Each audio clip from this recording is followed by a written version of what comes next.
gbọ́ nǹkan tí ọba yìí sọ.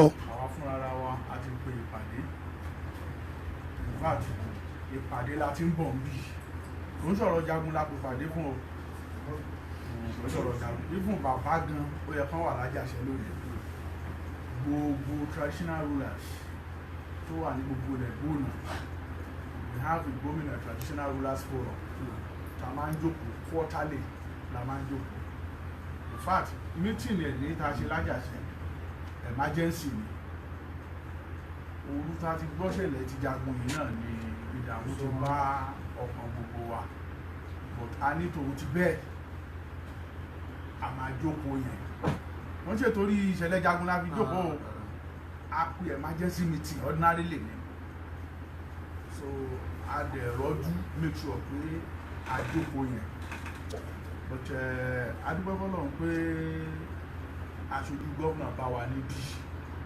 ká tó dìde which is an added advantage for us to be able to convey the way we feel to His Excellency. Of course, we are going to talk to the governor more than we can do publicly here. So we have been mandated to talk to him, and surely we are going to do that. But all the same, it is my mandate from all the traditional rulers in every part of Kwara South, particularly the Igomina land, comprising of Felugu, Irepodu, and the sea. We are very, very sad at the state of security, particularly in those three local governments. We are very sad about it. We quite appreciate efforts of government trying to curb this menace, but frankly speaking, we are not happy. We are not happy at all. And we have repeatedly calmed our people not to react to situations. But this is actually getting out of hand. In fact, Kwara Southerners are beginning to think that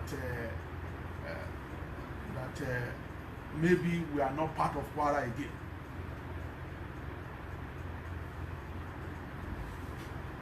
We are convinced the government is doing something about it, but government may have to be more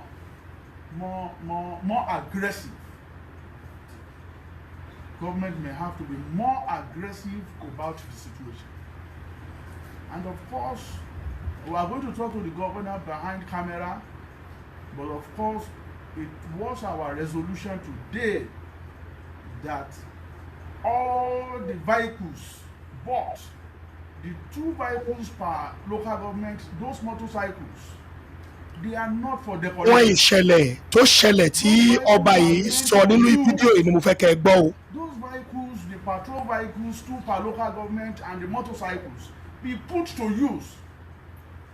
You can't invest such huge amount of millions of naira to protect people's lives and properties, and those things are kept somewhere.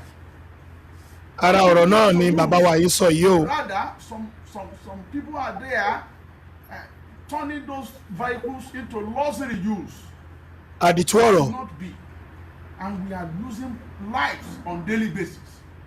Sincerely speaking, we are going to talk to the governor more seriously, more that we cannot say here. We know how we talk to ourselves. We are going to call on him. It needs to come to our head. Our people are dying on minute basis, and we are not happy. We are not happy at all. We are not happy. I was on the phone with this Baba Elese around 12:30 early this morning. He was checking on the phone. All that when I was to address him, wọ́n tún fi lẹ́tà alẹ́ pé wọ́n padà bọ̀ o, wọ́n fi lẹ́tà alẹ́ o. You should take it easy. The young man has come and gone. He's on record that he has done his bit, but he should take it easy. Ta ló wá pa Fúlàní? Because this is one of the frontliners in the fight against this menace.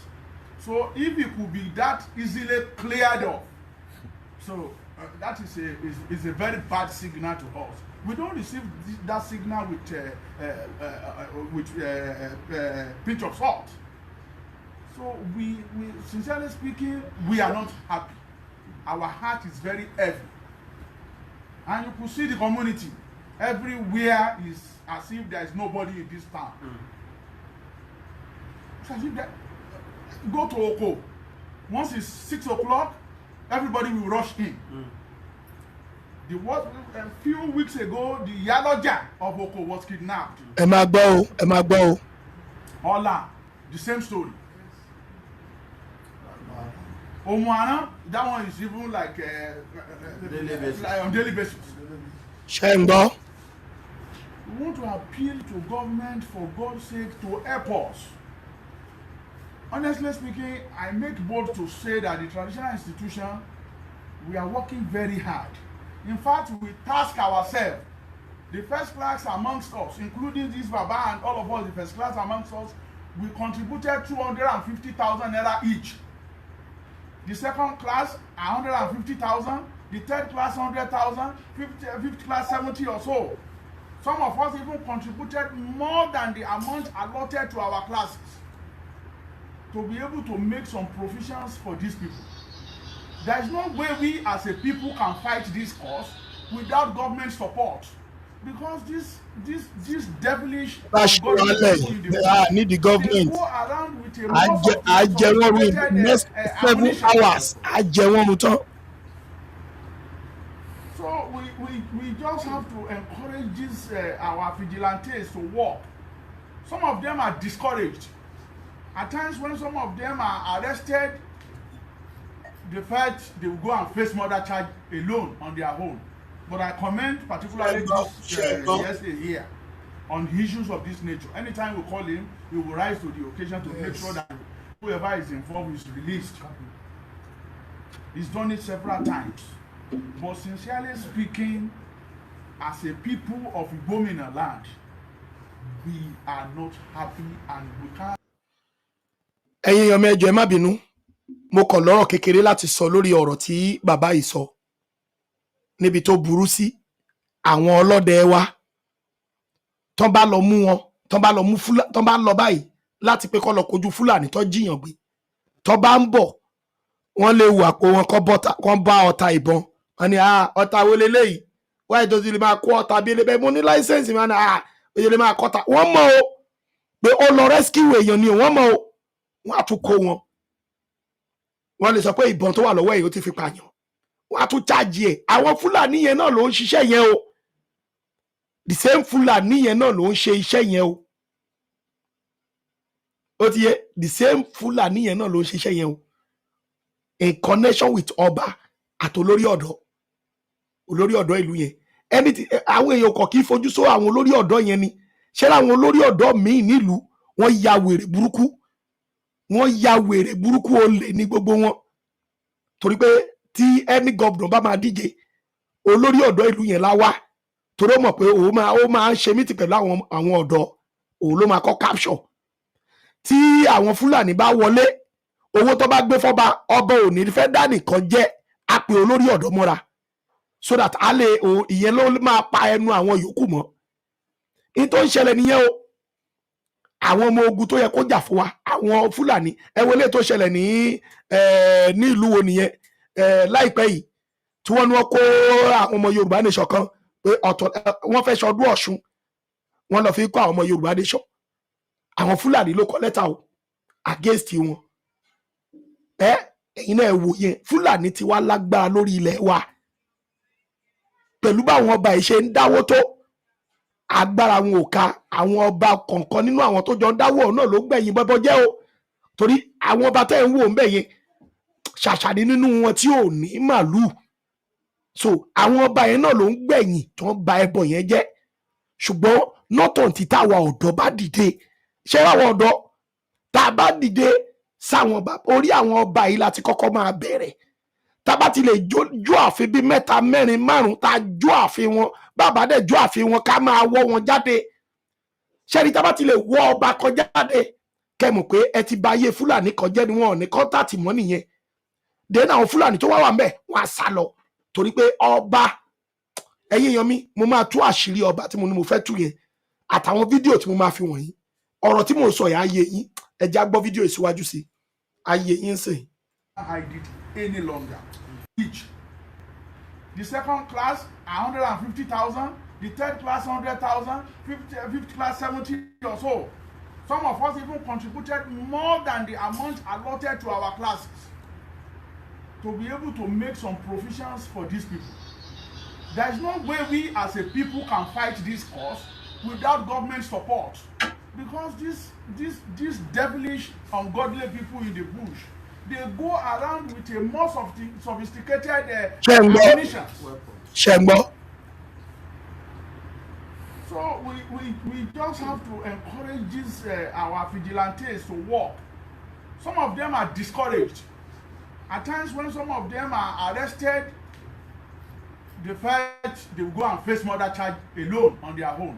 But I commend particularly this the SA here on issues of this nature. Anytime we call him, he will rise to the occasion to make sure that whoever is involved is released. He's done it several times. But sincerely speaking, as a people of Igbominna land, we are not happy and we can't hide it any longer. This situation has lingered for only God knows how long. It has lingered for so long. We are not happy. So we want to sincerely appeal to His Excellency through your office to please issue a directive for immediate dispatch of those vehicles away from the local government secretariat headquarters. Those vehicles are not doing anything there. Those motorcycles are not doing anything in the local government secretariat. Those vehicles are bought from our taxes, and those vehicles are meant to be put to use for the protection of our lives and properties. We don't pray for a repetition of the situation of what happened to Onikoro. No, God forbid. We don't pray for that. And I am telling you most sincerely and frankly speaking, don't let anybody deceive you. Most of the KBSCs in the Ifelodun, they live at Ilorin. Ṣé ń gbọ́. Most of the KBSC in the Ifelodun local government, most of them cannot stay at home again. Nítorí Fúlàní ni o. Most of them stays at Ilorin. Since when Onikoro happened? They left home. It took us to begin to beg Olora to come home from Lagos. Because the man knows clearly that he is a target. Ṣé ń gbọ́. It's gone so bad that these people will even have the gut to write to some of our colleagues here. We are coming so day. Ṣé ń gbọ́ o. They had at one time or the other written to Omupo that they are coming. Ẹ̀yin èèyàn mi mo lérò pé ẹ fetí ara yín gbọ́ ọba lẹni tó sọ̀rọ̀ yìí o ọba lẹni tó sọ̀rọ̀ yìí ṣe fetí ara yín gbọ́ tá a bá ń sọ ní sọ pé Fúlàní ti kọ lẹ́tà o Fúlàní ti kọ lẹ́tà pé wọ́n ń bọ̀ o Fúlàní ti kọ lẹ́tà pé wọ́n ń bọ̀ o ẹ máa fi ìpè bóyá eré la fi ń ṣe ọba odidi ọba aládé ilẹ̀ Yorùbá lẹ́wọ̀n yìí o òun ló ń sọ ọ̀rọ̀ yìí jáde pé most of time ló máa kọ lẹ́tà sí wọn most of time ni wọ́n máa kọ lẹ́tà sí wọn pé wọ́n ń bọ̀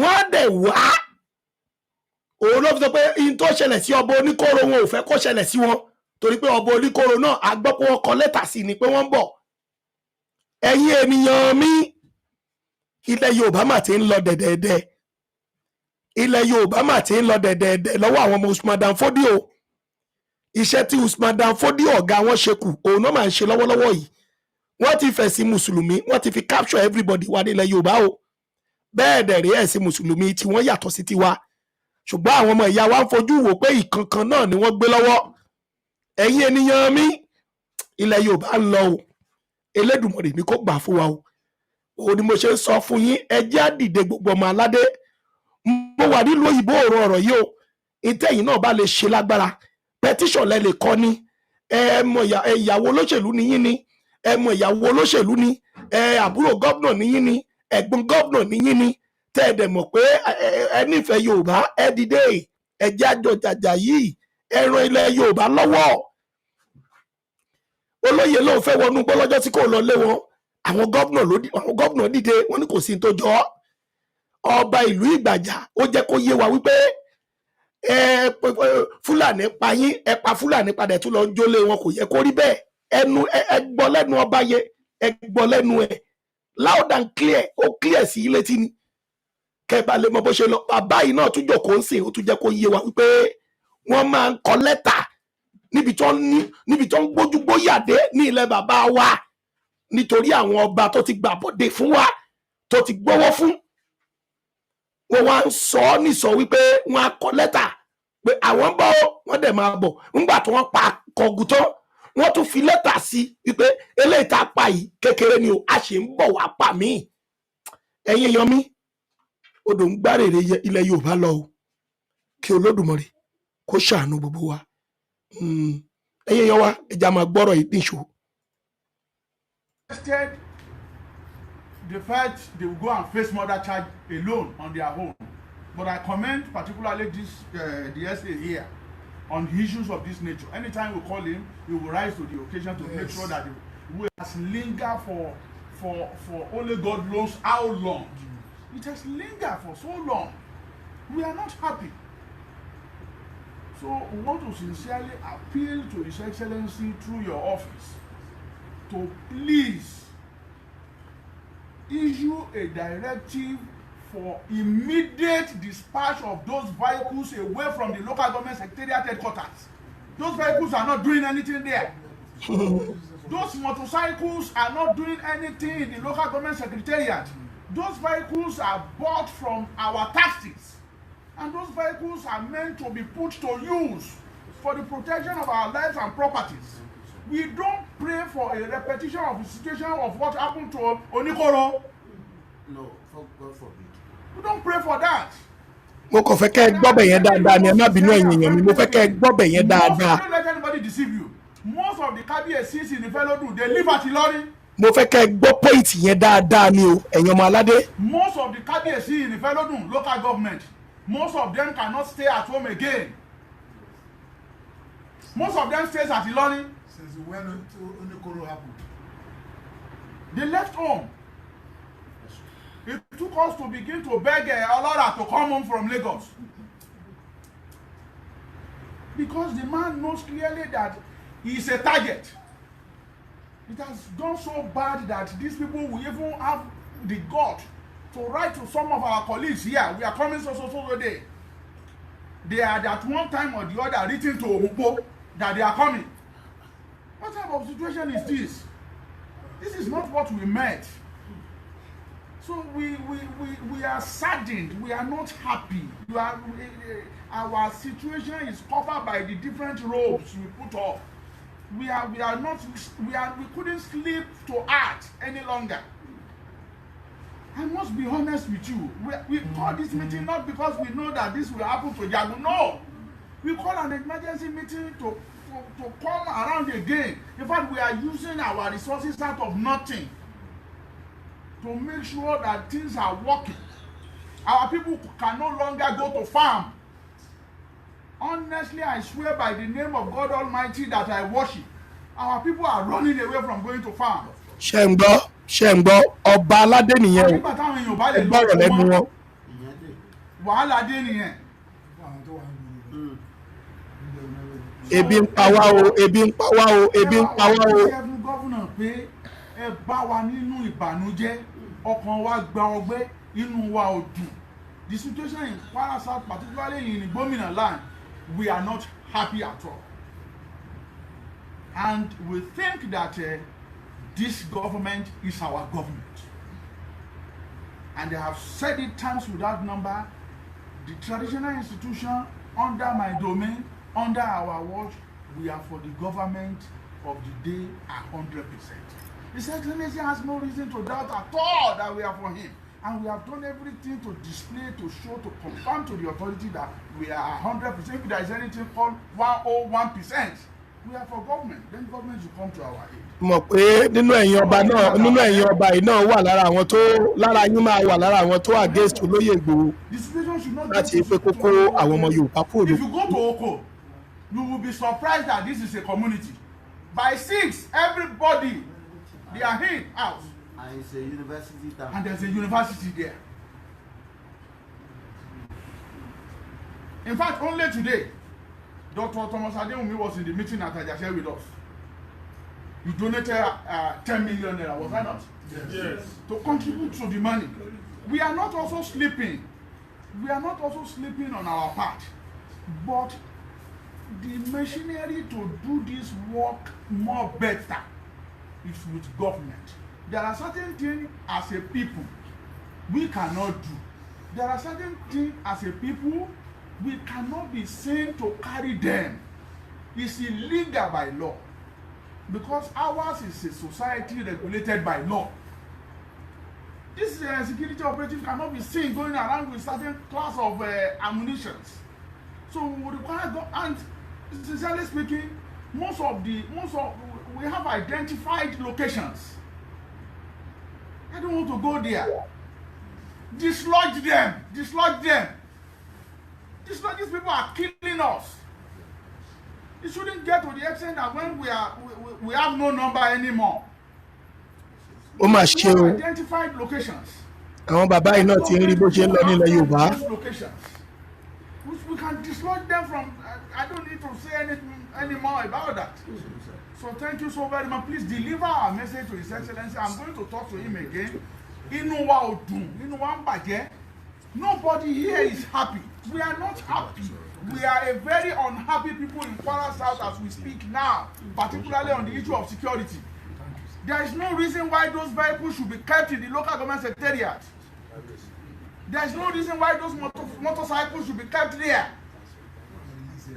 Please, they should release it for use. They are meant for use. They are not for luxury. They are not for decorations. Honestly speaking, if anybody tells you we are happy, we are not happy at all. Subhana rabbika rabbil izzati amma yasifun. So, gbogbo ẹlẹ́ ti gbọ́ lẹ́nu wọn kẹ́ tó dé náà. Àwọn bàbá wa yìí wọ́n mọ bí wọ́n ṣe ra mọ́tò yìí. Àwọn bàbá wa yìí náà sọ pé báyìí. Nígbà tó sì ra bàbá wa iléeṣẹ́ ẹ̀ níjọ́ náà lọ nígbà tẹ́ ń dìlíbà àti ìrẹ́pọ̀dùn. Nítorí ẹ̀sọ́ ọjọ́ náà ní pé ẹ̀pẹ́ kan síbi ẹ̀pẹ́ kan sí ẹ̀pọ̀. Ìyàwó ní lo bẹ́ẹ̀kù. Báyìí. Chairman Ìfẹ́lódùn. Àwọn bàbá. Thank you very much, my brother. Big respect to you too. I love you. Thank you, my brother. Viking, thank you, brother. One love. Ẹgbẹ́ mọ́tò ìfún ẹ̀pìn káàkiri. Eléyìí sọ̀rọ̀ gọ́vnà nìkan. Àwọn bàbá wa ẹjẹ́ kan lè bá yín sọ̀rọ̀. Sódà tí gbàtẹ́yìn náà bá ní sọ̀rọ̀ ẹ lè padà wálé. Àti sọ léyìí láàárọ̀ àbá sọ. In fact, eléyìí tẹ́sọ̀ yìí náà ó wà lára resolution meeting wa.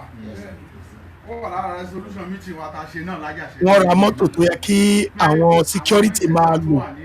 Àwọn mọ́tò tó yẹ kán máa lò fi ṣe parade. Each of the 3 local governments tó ń jẹ́ Ìgbóhùnà yìí, we have to call them and tell them the way we feel at this situation. If you cannot achieve anything, God will help you. The 6 of you, you must ensure that security is restored back to every part of Igbómìnà land. I am telling you, if there is nothing tell you achieve where security is restored back. There is no security anywhere any longer. Ẹ jọ̀ọ́ ní tìtorí Ọlọ́run, ẹ̀rù gbogbo àtàjókòó yìí, ẹ̀rù ń bà gbogbo wa.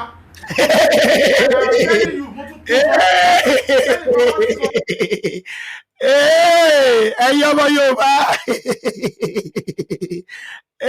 bàbá níbi tó dé yìí, ọba yìí níbi tó dé yìí, ẹ̀rù ń bà gbogbo wa. Ẹ̀yin ọmọ aládé, bàbá yìí pariwo sókè, ó ké lóhùn rárá. Ó ní mo ṣe ní kẹ́ farabalẹ̀ kẹ́ wo fídíò yìí dáadáa. Bàbá yìí pariwo, ó fi igbe bọnú. Eléyìí ni wọ́n ń pè ní pé èèyàn fi igbe bọnú.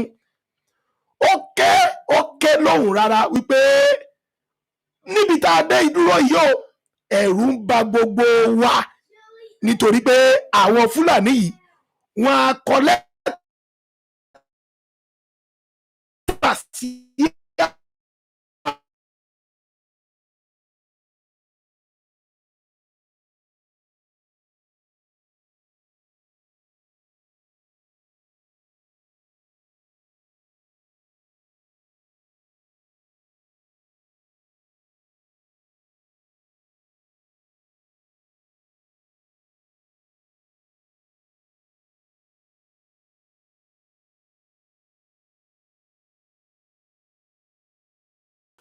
ẹ má bínú nẹ́tíwọ́ọ̀kì yẹn ni wọ́n ní ìlú yẹn sẹ́ ẹ̀yin ènìyàn mi wọ́n ní ìlú yẹn tóbi ṣùgbọ́n tó bá ti di aago 6 níbi àwọn yunifásitì tó wà ń bẹ̀ gan ti wá corporate wọ́n ní tó bá ti di gẹ́rẹ́ aago 6 wọ́n bí ìyá anybody dáṣẹ́ kó jáde síta everybody ti máa wà nulẹ̀ nítorí pé ìgbà yẹn làwọn ọ̀gá àwọn Fúlàní ni wọ́n máa jáde síta bóyá níbi kan tó ti ń wa kùsà tó ti ń wa gold tí wọ́n fẹ́ kẹ́ anybody orí wọn so àwọn tó máa gbé jágàmù lọ́wọ́ máa fi parade anybody tó bá rí wọn á pàdánù ẹ̀yin èèyàn mi rẹ́rẹ́ ti rún ní ilẹ̀ Yorùbá ọba yìí fi igbe bọnu ó kéké wàhálà dé o ẹ̀rù ń bà wá.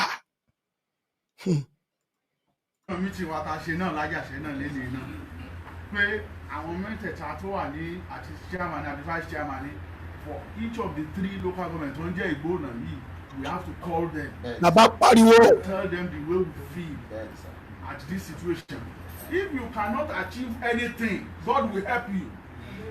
The 6 of you must ensure that security is restored back to every part of Igbómìnà land. I am telling you, if there is nothing tell you achieve more, achieve pé security is restored back. There is no security anywhere any longer. Ẹ jọ ní tìtorí Ọlọ́run ẹ̀rù gbogbo àtàjókòó yìí ẹ̀rù bà gbogbo wa. And I am telling you mo tún tó bá jẹ́ jẹ́ pé gbogbo àwọn ọba ilẹ̀ Yorùbá ni wọ́n ń pa lẹ́yọ̀ kọ̀ọ̀kan bóyá láti ẹ̀dá irú àwọn bàbá eléṣẹ́ tàn ní kankan mú lọ yìí nìkan náà jókòó lé gbogbo ọba tó wà nífẹ̀ẹ́ lódùn 3/4 ìdá 3 nínú 4 Ìlọrin ni wọ́n gbé wọn lè gbélé mọ́.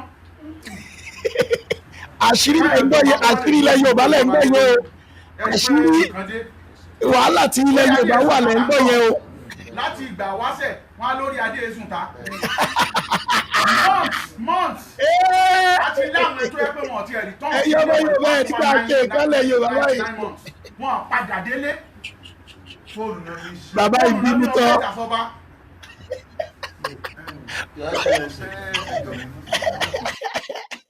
ẹ̀yin èèyàn bí ṣe ẹ̀rẹ́rìn ni wọ́n ní ọ̀rọ̀ burúkú tó tẹ̀rín ẹ̀rín ìyànkí ni mo rí o mo sọ fún yín bẹ́ẹ̀ rí tí bá máa rí lè ní ẹ̀rín ìyànkí ni ọba ẹni ó láyé àtijọ́ lọ́rọ̀ pé orí adé ò kì í sùn tàbẹ̀ tí sì orí adé ti ń sun ìgboro kì í ṣe ìgboro nìkan orí adé ti ń sun ẹ̀yìn odi orí fóònù náà ti ń ṣọba ń sìn kábíyèsí o Fúlàní kan jẹ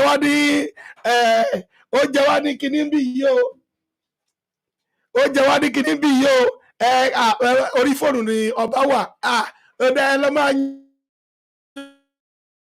yanjú ẹ o pẹ̀lú lúkòsí pẹ̀lú kòsí ẹ pọ̀ tó ẹ lọ máa yanjú rẹ o ó lágbára ìta fọwọ́ ara wa fà ìta ìyọ ọba wo níjẹkújẹ fọwọ́ ara yín fà sílẹ̀ Yorùbá lẹ̀ kojú yẹn o lẹ̀ ń fèsì yẹn. Paul Olúfẹ́mi bàbá fẹ́ dá ẹ̀yin tẹ́ bá fẹ́ dá sẹ́tò ẹ pè mí wọlé ó ti dójú ẹ̀ pé a ti gbàbó ẹ̀yin tẹ́ bá fẹ́ dá sẹ́tò ẹ pè wọlé o ẹ pè wọlé ẹ̀yin tẹ́ bá fẹ́ dá sẹ́tò ẹ pè wọlé tẹ́ bá fẹ́ dá sẹ́tò ẹ pè wọlé o. ẹkú ètò. ẹ ṣeun dádì mi. kẹrí nǹkan tó ń ṣẹlẹ̀ yìí ó dùn yàn yeye ó dẹ̀ ó gba omi lójú èèyàn. ó lágbára. What I want to say is that ṣẹ́rí àwọn ọba yẹn dìbẹ́ntì àwọn nìkan ṣẹ́rí ẹgbẹ́ ká kọ́kọ́ sọ ọ̀rọ̀ bandit ṣẹ́rí Tinubu olórí burúkú ni knows about these bandits ó mọ̀ fà á. Because nígbà tí Jonathan wà ń bẹ̀ tí ó di wípé Sule Lamido tó sọ wípé kí Jonathan kó arrest Buhari àtàwọn Tinubu táì gbà yẹn ni àwọn pípọ̀ iná lọ kó àwọn pípọ̀ ìwọlé. So this is the reason tí máa Tinubu yìí tí kò lè ṣe nǹkan kan and ẹ̀dẹ̀ mọ̀ pé Tinubu is a wicked man to the core. Bẹ́ẹ̀ni. Tẹ̀lé nǹkan tẹ̀mí kan sọ fún ọmọ Yorùbá dípé tá a bá fẹ́ gbára wa ìjọ kan lèèyàn kú ok nísìnyí wọn ò fẹ́ kú wọ́n lè gbé kú wá ká wọn mọ́lé ṣe understand. Ó wá di pé kú yẹn ṣe wọ́n ti ń ta fún wọn ní tọwọ́ ìpínlẹ̀. Ṣé wọ́n fẹ́ lé wọn nísìnyí wọ́n ti sá jáde ṣé wọ́n fẹ́ lé wọn lọ sọ́run ni? Ẹ jẹ́ kí gbogbo ilẹ̀ Yorùbá dìde ká block kọ́ protest lọ́jọ́ kan. We don't want this government again. We don't want one Nigeria anymore. Nǹkan tó lè gbà wá sílẹ̀ nìyẹn. Ṣé gbogbo ilé tá à ń ṣe yìí àti ready? Tó bá jẹ́ pé ṣe la máa consult àwọn èèyàn la máa ṣe orientation ni we need protest. Protest yẹn dẹ̀ ni wípé we don't want anymore. Okay, kí Tinubu wá kó àwọn tó wá fẹ́ kó jáde pé kó ní kàn fẹ́ máa pa àwọn èèyàn wa ká máa wò wọ́n bí dá. Ṣé understand? Láti ìkọ́ débi mú ọ̀pá lè ṣe nìyẹn. Ẹ ṣe. Ẹ ṣeun dádì mi mo dúpẹ́ o ẹ ṣe o God bless you. God bless you. Yeah. Ẹ̀yin tẹ́ bá fẹ́ pè wọlé ẹ pè wọlé o ẹ pè wọlé.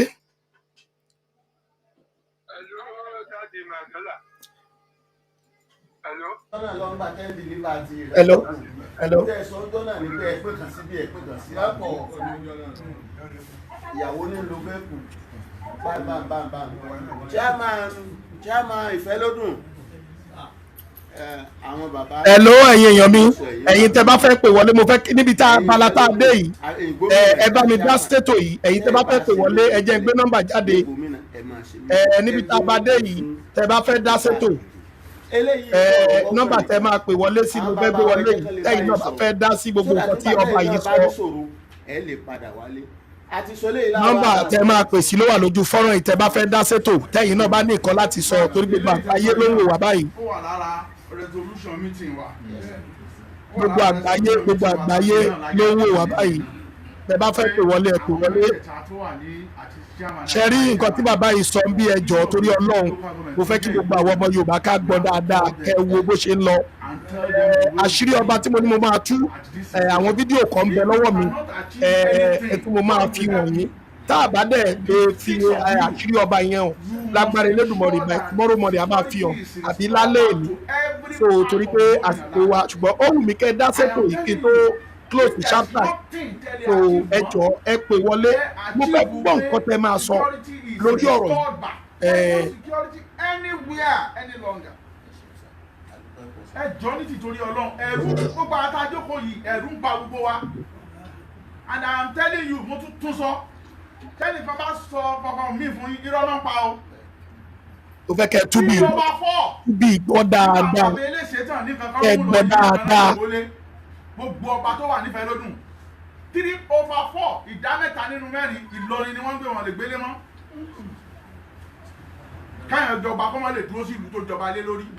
Ẹ rí pé nǹkan dé orí adé èsùnta là ń gbọ́ láti ìgbà wáṣẹ̀ wọn á lórí adé èsùnta months àti láwọn tó yẹ pé wọn ti return sí ilé for the past over 9 months wọn padà délé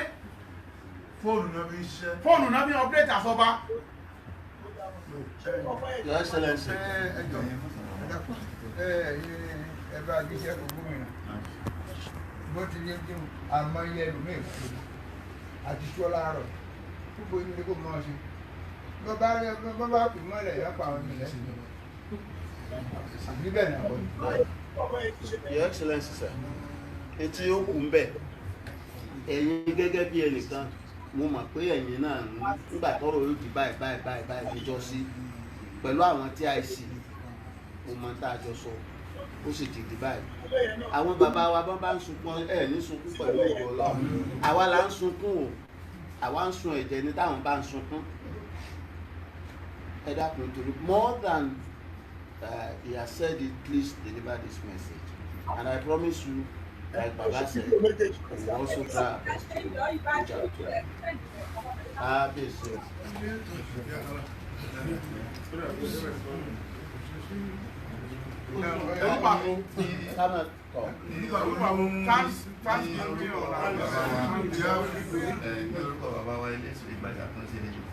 ẹ ṣeun o ẹ gbóhùn sókè o gbogbo àgbáyé ló ń gbọ́ yín ẹ gbóhùn sókè sá o ẹ̀yin èèyàn wa ẹ bá wa dá sétò yìí o.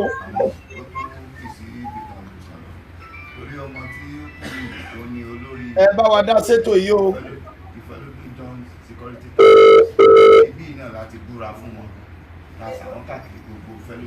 ẹ gbóhùn sókè sá gbogbo àgbáyé ló ń gbọ́ yín sá. ẹ gbóhùn sókè dádì mi ẹ káàsán sá. gbogbo àgbáyé ló ń gbọ́ yín dádì mi gbogbo àgbáyé ló ń gbọ́ yín sá ẹ gbóhùn sókè sá. hello sá. hello bàbá hello sá. kábíyèsí bàbá mi gbogbo àgbáyé ló ń gbọ́ yín sá ẹ gbóhùn sókè sá gbogbo àgbáyé ló ń gbọ́ yín. ni wọ́n gbé kò jẹ́ pé bá Yorùbá ni wọ́n gbé ọmọ Ìbàdàn ni gbòòrò náà gbé tán pé ògúnlé lórí bàbá ìgbóhùn sókè.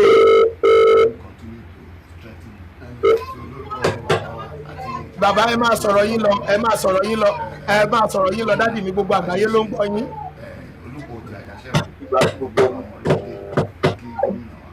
kí ló dé.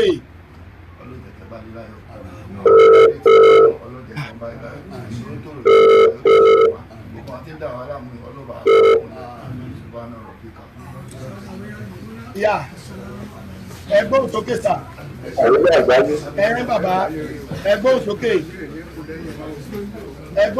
sà kí ló dé bàbá yìí dáhùn sí yà bíṣọ́bù Adésínà ẹ gbóhùn sókè sà ẹ gbóhùn sókè bàbá.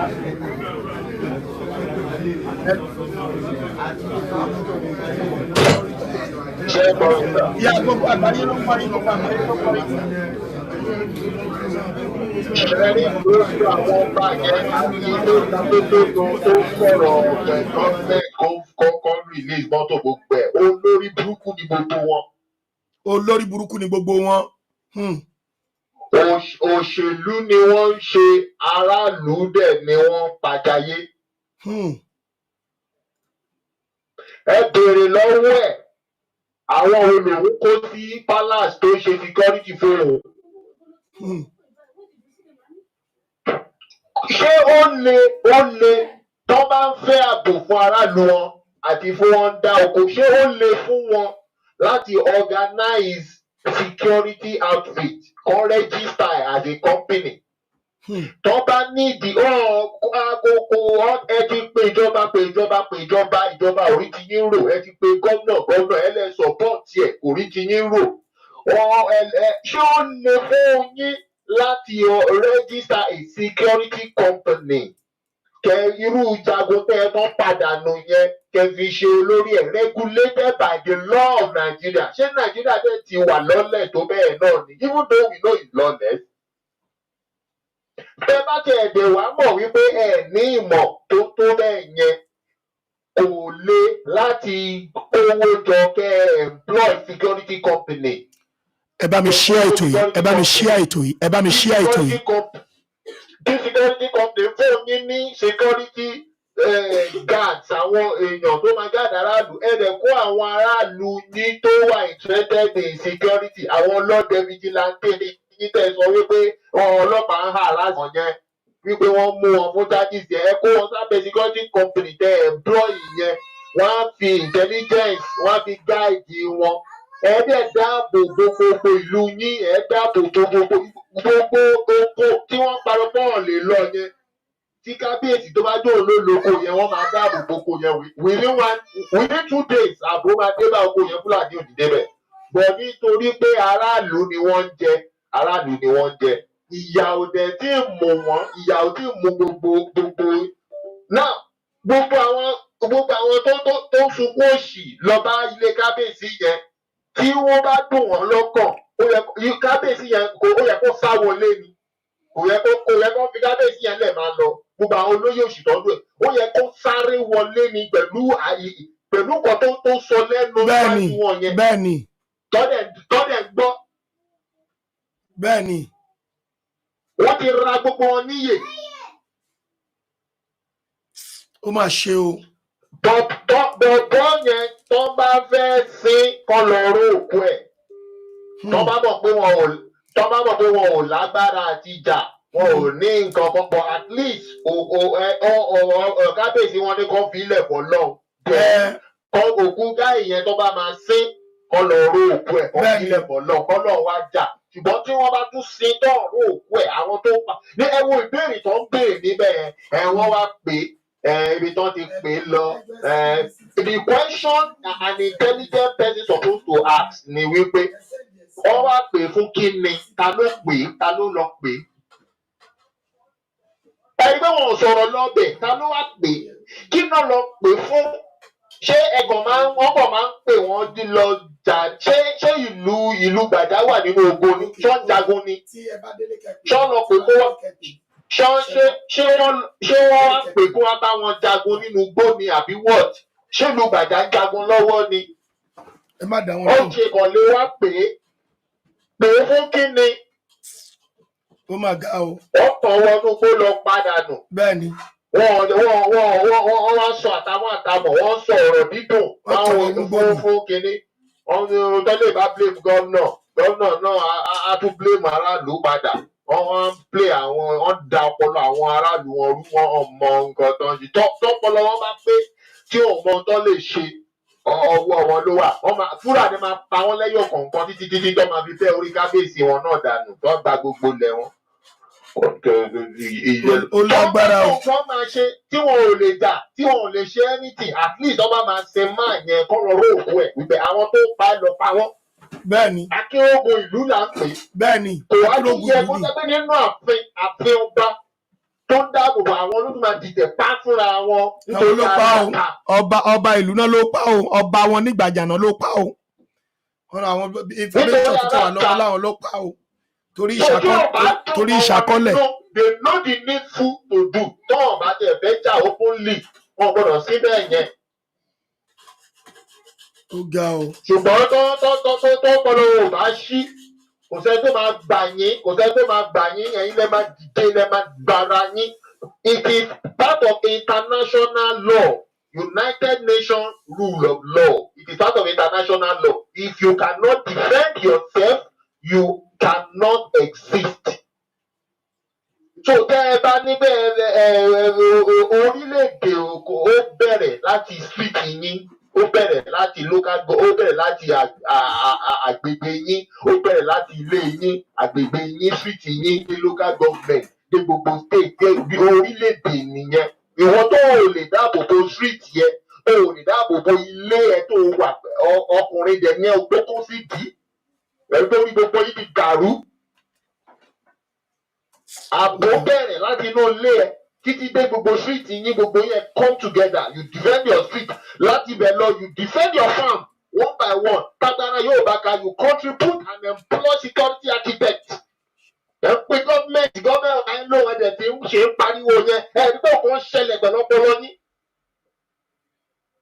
Is it too hard to organize your security and secure yourself? If you can't secure yourself then you Fúlàní èmi kan support kí Fúlàní balẹ̀ yín. Eléyìí ò ń ṣe ẹ̀sìn. It's not religion. These people are wicked. Ó ga o. They are wicked. Ṣebí ìṣẹ̀ṣe ìmọ̀ ìṣẹ̀ṣe tó mọ̀ ní lọ́ fi ta máa yí dànù síta yìí nísìn. Kì í ṣe ìmọ̀ ìsìn náà ìmọ̀ ìṣẹ̀ṣe tí wọ́n mọ̀ ní wípé táìbọ̀ lè mú lélẹ̀. These are wicked fellow. Ó ga o. Thank you. Ẹ ṣé bàbá mi ẹ ṣé mo dúpẹ́ o ẹ ṣé o mo dúpẹ́ o. ẹ̀yin èèyàn wa ọba ìlú Ìgbàjà òun ló ṣekú pa Akínrógun ìlú Ìgbàjà òun ló ṣekú pa Akínrógun ìlú Ìgbàjà. Ẹ̀yin olólùfẹ́ wa tó bá jẹ́ pé ìgbà àkọ́kọ́ rèé tí ẹ máa bá ìkànnì Àrólé Baba 1010 TV yìí pàdé ẹ̀yin náà ẹ subscribe sórí ìkànnì yìí kí ẹ lè máa mọ bó ṣe ń lọ ní pàtàkì lórí ọ̀rọ̀ Yorùbá Nation kẹ́ lè máa rí bó ṣe ń lọ gbogbo nǹkan tí à ń ṣe ní bíbà yìí fún ìjàngbara ọmọ Yorùbá ni so ẹ darapọ̀ mọ́ wa kẹ́ subscribe sórí YouTube channel yìí so that ẹ̀yin náà lè máa gba notification nígbà tí a bá ti wà lórí ìkànnì tá à ń ṣe ètò lọ́wọ́. Oòduà gbèwá ẹ̀yin olólùfẹ́ mi, ẹ̀yin èèyàn mi, jẹ́ ká dá dúró báyìí so that apá kejì ọba ọ̀dàlẹ̀ tó dalẹ̀ wa nílẹ̀ Yorùbá tó fojú ṣọ̀rẹ́ ṣùgbọ́n tó jẹ́ pé ẹlẹ́gbára ni nísàlẹ̀ tó dẹ̀ pé gbogbo wa la mọ̀ tá à ń bílí pé ọba gidi lélẹ́yìí lágbára Elédùmarè. Ẹ jẹ́ ká fi ètò yẹn sí ọ̀la. Ó kù brọ́dà mi kan, ẹ̀yin tẹ́ bá fẹ́ pè wọlé mo máa fún yín ní ìṣẹ́jú 10 péré láti pé kẹ́ ẹ pè wọlé, ìṣẹ́jú 10 péré nítorí pé mo tún ní ìpàdé. Brọ́dà mi kan pè, mo fẹ́ gbìyànjú láti pè wọ́n padà, mi mọ nǹkan tí ò jẹ́ kí aago yẹn wọ́n gbé, ṣùgbọ́n yà bàbá ẹ gbóhùn sókè sà. àrùlé ẹkúnjẹ o. Ẹ ṣeun dádì mi. Lágbára Ọlọ́run kò ní bàjẹ́ o. Àṣẹ o. Ọlọ́run túbọ̀ máa fún yín ṣe. Àṣẹ o. In fact, program tẹ̀sí ìrọ̀lẹ́ yìí ó tún kà màmá. Ẹ ṣeun dádì mi. Àwọn kókó kan pọ̀ ní èmi fẹ́ mú jáde fún gbogbo àwọn ọmọ Yorùbá káàkiri àgbáyé. Tí wọ́n bá wo àwọn program tẹ̀ ṣe yìí, ọ̀pọ̀lọpọ̀ ìgbà tẹ́ bá ṣe program àwọn ọmọ Yorùbá kọ̀ọ̀kan wọ́n máa ń sọ pé irọ́ ni. Wáyé sọ gbogbo irọ́ nìyẹn. Wọ́n bẹ àwọn ọlọ́rọ̀ tó ń sọ ìwọ́n lọ́wọ́ ni wọ́n dá òwe ti lè jẹ́ bẹ́ẹ̀. Ó kàn ń fèmù ẹ̀ ni ó lè fi jíníwà, ó lè fi ṣe gbá, ó lè fi ṣàwó. Bọ̀ọ̀tẹ̀ ṣé a mọ̀ pé àtòrí nǹkan ṣe kan òun lọ́wọ́. Akérèdọ́lù tó kọjá lọ àtúntò yọ ọlọ́ba òun kẹ́lẹ́bí tó bá wà. Ó yàn fi gbogbo àtìlẹ́jọ́ ẹ̀ kòkòrò jì í. Tẹ rí nǹkan tó ṣẹlẹ̀ yìí, ẹni program tẹ̀sí yìí, ó tú ọ̀pọ̀lọpọ̀ àṣírí. Ìwọ́n dẹ̀ dá mi padà sí nǹkan tí bàbá olóyè sọ ń gbà yẹn pé ẹ̀yin ọba ìjà yìí kan àwọn ọba gan ni olóyè ń gbà fún. Bẹ̀rù ṣe ni láàánú pé àwọn ọba wọ̀nyí náà, àwọn náà ló ń ṣe kíni, àwọn náà ló ń gbẹ́ ìgbẹ́gbọ́jẹ́. Ẹ gbọ́ ọ̀rọ̀ tí bàbá yìí sọ. Àrí tó bá jẹ́ pé jáde pẹ̀lú pé tó gbà pé wọ́n sọ pé nǹkan báyìí máa ní nǹkan báyìí máa lè gbọ́ lè gbọ́ pé àwọn ọba pé ìtàmà ni wọ́n sùn ní. Kò sẹ́ tó ń bá a fẹ́ gbà ní. Kò bá ṣe sí. Ó máa fún ọlọ́gbọ́n ènìyàn ló máa délé nǹkan fẹ́ fẹ́ wọn. Ṣùgbọ́n ọba yìí kọ̀ fáàbù fún ara ẹ̀ pé àwọn ọba wọn sùn ìtọ́ orí fóònù ni wọ́n ti ń ṣe ọba. Ṣé ẹni gbọ́dọ̀ ti ṣe wọ́n? Ó lágbára o. Orí fóònù ni wọ́n ti ń jọba. Tí bàbá yẹn ò bá sọ̀rọ̀ yẹn jáde fún ara ẹ̀, ọ̀pọ̀lọpọ̀ èèyàn ò ní gbàgbọ́ tẹ́ bá sọ̀rọ̀ bẹ́ẹ̀ yẹn wọ́n ní ọ̀rọ̀ nípa. Wọ́n ní ọ̀rọ̀ kò ṣe pa. Wọ́n ní ọ̀rọ̀ Yorùbá yìí pa. Wọ́n ní ọ̀rọ̀ Yorùbá dára pa. Wọ́n ní ọ̀rọ̀ Máṣe pa. Wọ́n ní ọ̀rọ̀ Kílófẹ́ pa. Wọ́n ní ọ̀rọ̀ bàbá Títọ́lé pa. Wọ́n ní ọ̀rọ̀ Ìgbòho ìdá ń pa. Ọ̀pọ̀lọpọ̀ tí bàbá ó ní ìta ni wọ́n ti ń ṣe ọba. Bí ọ̀gá ò ṣe wá. Ìgbà tí mo gbọ́ ní ìyẹn olówó pamọ́ rẹ̀ ni mo ní wọ́n ti pa bẹ̀rẹ̀ ni. Bẹ́ẹ̀ ni wọ́n pa ni. Wọ́n ti pa àwọn tó ń dìtọ̀. Anybody ló lè jẹ́, ó lè jẹ́ ọba, ó lè jẹ́ gómìnà, ó lè jẹ́ anybody wọ́n ti pa bẹ̀rẹ̀ ni. So nǹkan ti ṣe wá ní owó torí ẹ̀ náà ni pé táwọn bàbá wa bá sọ pé yá mo bìí pé àwọn ọmọ Yorùbá náà ti rẹ́sì. Total shut down la ní nílẹ̀ Yorùbá yẹn. Without that, ẹgbẹ́ ọ̀kan sọ àwọn olóyè àti politician. Àtìgbà pé kí náírà àti politician gẹ́gẹ́ bí ìgbọ̀n bíi ṣọ̀kan tẹ́sí náà sọ. Okay, ẹ̀mí ni wọ́n tó to their rescue. Ṣé wọ́n dá wọn lọ? People I don't know pé bí inú kan tí mo lè pè wọ́n. Okay, ẹ̀ẹ́dẹ̀ náà tó rìn láàrin ìlú. Àwọn tá a jẹ́ mọ́ nílùú ní sèlú. Ẹni tí ó 36 àti sáwọlé àwọn wá gbé àwọn láti charge ẹjọ́ gbogbo ẹ̀yọ́ pẹ̀lú àwọn ọmọ nílùú tún sọ pé wọ́n ṣọ̀fọ̀ lọ́wọ́ pé wọ́n fẹ́ rí Fúlàní tó bá ṣọ̀fọ̀ tọ́nà tó ṣẹ̀ máa rí Fúlàní gbọ́rọ̀ lẹ́nu ẹ̀. ṣé ẹjọ́ ó lágbára dádì mi. gbogbo ọmọ Yorùbá ẹgbẹ́ ká dìde ẹgbẹ́ ká dìde ẹgbẹ́ ká dìde Yorùbá ń gbá èrè lọ o gẹ́gẹ́ bí àwọn ẹgbẹ́ ń sọ o ọ̀rọ̀ Yorùbá ìwọ́n fẹ́ dàbí pé ló wọ́n sì sómi tí wọ́n tún pẹ̀ lọ ó ń lọ díẹ̀ díẹ̀ o tí wọn ò bá sáré wọn ò ní lè wá o ẹ jọ̀ọ́ ẹ má jẹ́ kí Yorùbá lọ o ẹ jọ̀ọ́ tó yẹ lọ ẹni ọmọ Yorùbá dìde ẹgbẹ́ máa ń gbọ́ ohùn tí àwọn alóore ń wí kó tó pẹ́ jù torí pé kí ni Yorùbá ń gbá èrè lọ o.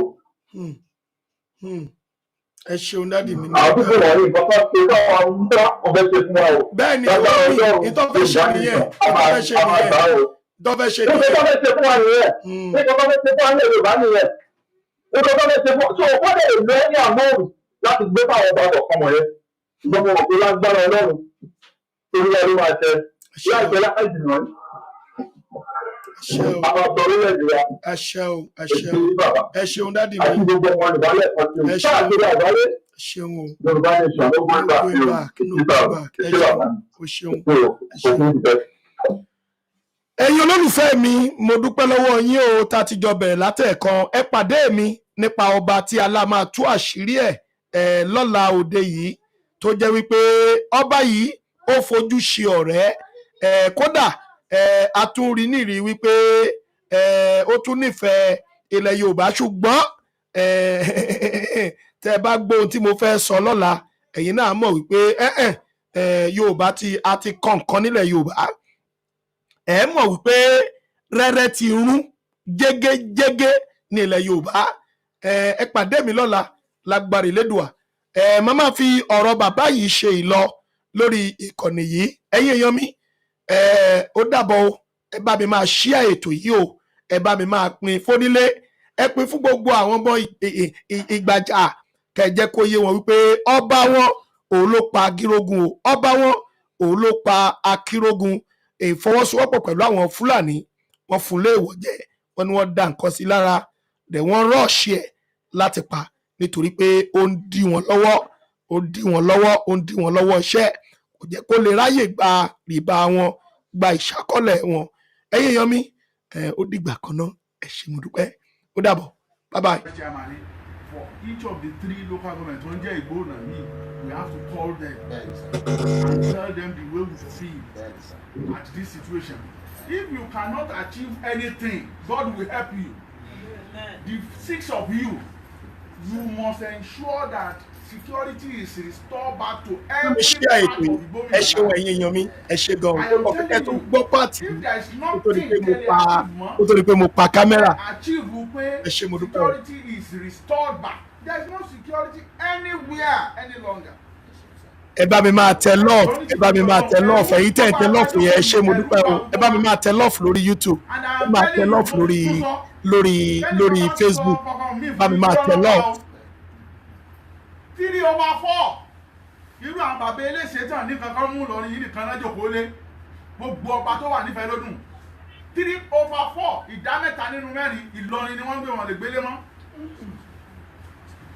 káyọ̀ jọba kọ́ lè dúró sí ìlú tó jọba lé lórí ẹni pé nǹkan dé orí adé èsùn ta là ń gbọ́ láti ìgbà wáṣẹ̀ wọn á lórí adé èsùn ta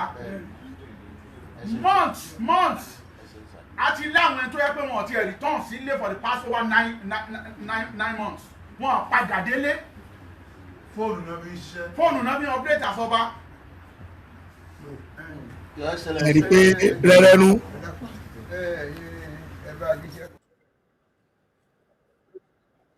ẹ̀yin èèyàn mi ẹ ṣeun lẹ́ẹ̀kan sí a kú àtàárọ̀ o ẹ̀yin ọmọ aládé ẹ ṣé mo dúpẹ́ o ẹ̀yin ènìyàn mi a máa dé ilẹ̀ lérí wa lágbára Elédùmarè Yorùbá nation náà ló lè ṣe o lẹ́yìn Yorùbá nation kò sí nǹkan mìíràn mọ́ orílẹ̀-èdè wa á tẹ̀ wá lọ́wọ́ o lágbára dẹ́dà ṣẹ̀dá gbogbo ẹni bá sọ wípé orílẹ̀-èdè Yorùbá ò ní tẹ̀ wá lọ́wọ́ lágbára Elédùmarè Ọlọ́run amúrú irú ẹni bẹ́ẹ̀ àmúsọ́dọ̀ o ilẹ̀ Yorùbá ò ní bàjẹ́ lágbára dẹ́dà ṣẹ̀dá ẹ bá wa ṣíà ètò yìí ẹ bá wa máa pín ọba bíi Èdùmàrè á jẹ́ ká dé ilẹ̀ lérí wa o àwọn ọba wo ò lè súnlé mọ́ orí fóònù ni wọ́n ti ń ṣe ọba ó lágbára ẹ̀yin ọmọ aládé ẹ ṣé mo dúpẹ́ o.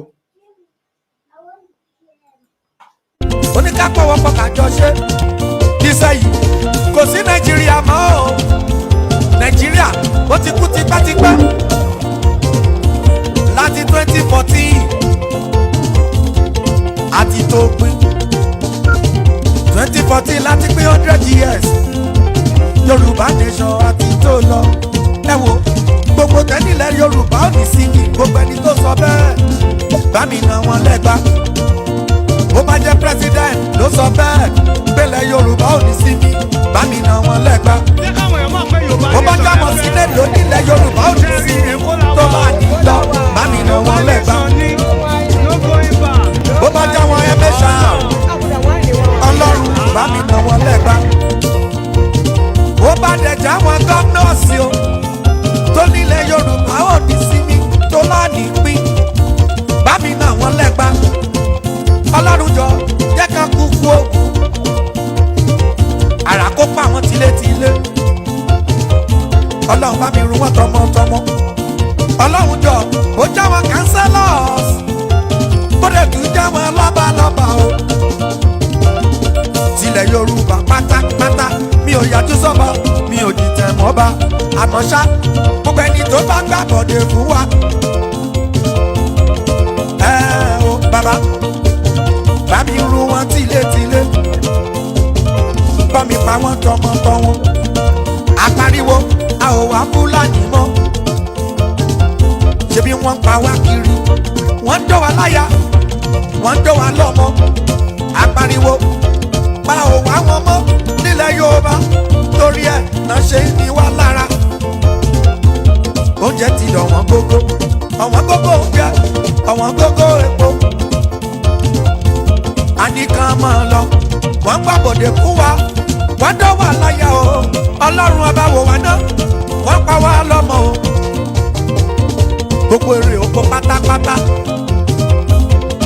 wọ́n ti bà gbogbo ẹ̀jẹ̀ pátápátá a dẹ̀ sọ pé a ò wá wọn mọ́ o alẹ́ sàn nìkan máa lọ bàbá bá mi fọ́ wọn lójú